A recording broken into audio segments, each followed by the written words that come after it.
నమస్తే, నేను మీ doctor Anand Chintapalli, consultant ENT and skull base surgeon. రాత్రిపూట పడుకుంటున్నప్పుడు లేదా పడుకున్న వెంటనే ఎక్కువ దగ్గు రావడం అనేటువంటిది చాలా తరచుగా మనం పేషెంట్స్ అడగడం అనేటువంటిది చూస్తూ ఉంటాం. దీనికి ప్రధానంగా ఏంటంటే కామన్గా చూసేది రెండు కారణాలు ఉంటాయి. ఒకటి ఏంటంటే పోస్ట్ నాసల్ డ్రిప్, అంటే సైనసెస్లో ఉన్నటువంటి తెమడ లేదా సెక్రీషన్స్ ఏవైతే ఉంటాయో పడుకున్న వెంటనే డిపెండెంట్ పొజిషన్లోకి రాగానే అవి ట్రికిల్ అయ్యి, అంటే జారుకొని మెల్లగా గొంతు వెనకాతల భాగంలో వచ్చి థ్రోట్ ఇరిటేషన్ స్టార్ట్ అయ్యేటప్పటికి దగ్గు అనేది వస్తూ ఉంటుంది.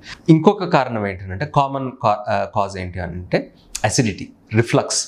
ఎప్పుడైతే మనం రాత్రిపూట భోజనం చేసి పడుకుంటామో కడుపులో ఉన్నటువంటి యాసిడ్స్ ఏవైతే ఉంటాయో, జ్యూసెస్ మెల్లిగా ఈసోఫాగస్ అంటే అన్నవాహిక నుంచి గొంతులోకి ఈ సెక్రేషన్స్ ఎప్పుడైతే వస్తాయో అప్పుడు కూడా అది కాఫ్కి దారితీస్తుంది, దగ్గుకి. ఇవి ప్రధానమైనటువంటి కారణాలు. కానీ ఒక్కొక్కసారి ఈ మెడికేషన్స్తో, అంటే సైనస్ సంబంధించిన మెడిసిన్స్ కానీ లేకపోతే యాసిడ్కి సంబంధించిన మెడికేషన్స్కి లేదా ప్రికాషన్స్ తీసుకోవడం వల్ల తగ్గకపోతే లంగ్ ఇన్ఫెక్షన్స్ కావచ్చు, లేదా కొన్ని దీర్ఘకాలపు ఊపిరితిత్తుల సమస్య సిఓపిడీస్ కానీ, లేదా ఒక్కొక్కసారి హార్ట్ సంబంధించిన సమస్యలు కూడా ఉండొచ్చు.